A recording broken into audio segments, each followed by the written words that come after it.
ক'বলৈ গ'লে পৃথিৱীৰ আটাইতকৈ ডাঙৰ বেমাৰ বা প্ৰব্লেমটো হ'ল মানুহে কি ক'ব। পৃথিৱীত এনে বহুত মানুহ আছে যিসকলে জীৱনটোত কিবা এটা কৰিব বিচাৰে, অৰ্থাৎ জীৱনটোত কিবা এটা ডাঙৰ কৰিব খোজে, কিন্তু এই সমাজখনে তেওঁলোকক ঠাট্টা কৰে, তেওঁলোকক অপমান কৰে, তেওঁলোকৰ বিষয়ে বেয়াকৈ কয়, আৰু আমি তেতিয়া দুটা সমস্যাৰ সন্মুখীন হওঁ। এটা হৈছে এই সমাজ আৰু আনটো হৈছে আমাৰ মন। আৰু এটা কথা, আমি সদায় আমাৰ মনটোৰ কথা শুনিব লাগে, কাৰণ আপোনাৰ বিষয়ে আপোনাতকৈ ভাল কোনেও নাজানে। আপুনি কি কৰিব পাৰিব, কি নোৱাৰিব সেয়া আপুনি ভালকৈ জানে। আপুনি কি বস্তু, অৰ্থাৎ আপোনাৰ ভিতৰত কি আছে, আপোনাৰ ভিতৰত কি টেলেণ্ট আছে, আপুনি কি কৰিব নোৱাৰিব সেয়া কেৱল আপুনি ভালকৈ জানে। আজি মই আপোনালোকক এটা উদাহৰণ দিম। ধৰি লওক আপোনাৰ হাতত 2000 টকাৰ নোট এখন আছে আৰু খুচুৰা পইচা 5 টকাৰ নোট এখন আছে ধৰি লওক। যদি পইচাকেইটা মাটিত পৰি গৈছে, তেন্তে কোনটো পইচা শব্দ কৰিব?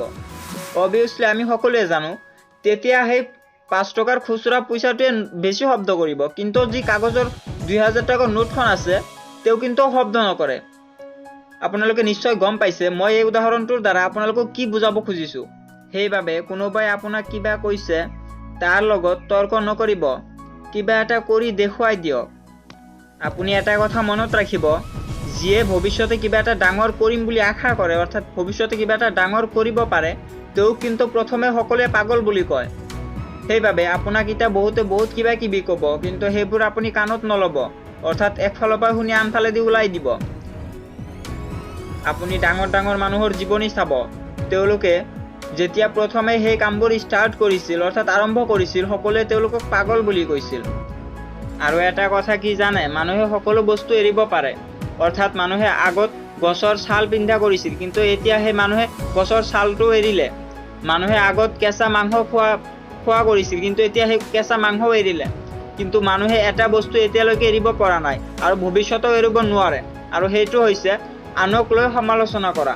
এতিয়া আপোনাক লৈ সমালোচনা কৰিবই, বহুতে কিবা কিবি ক'ব, কিন্তু আপুনি সেইবোৰত কাণ নিদিব, সেইবোৰক লৈ চিন্তিত নহ'ব। আপোনাৰ যি ফ'কাছ, আপোনাৰ যি গ'ল, সেয়াক লৈ আপুনি ব্যস্ত থাকক, সেয়াক লৈ কাম কৰক।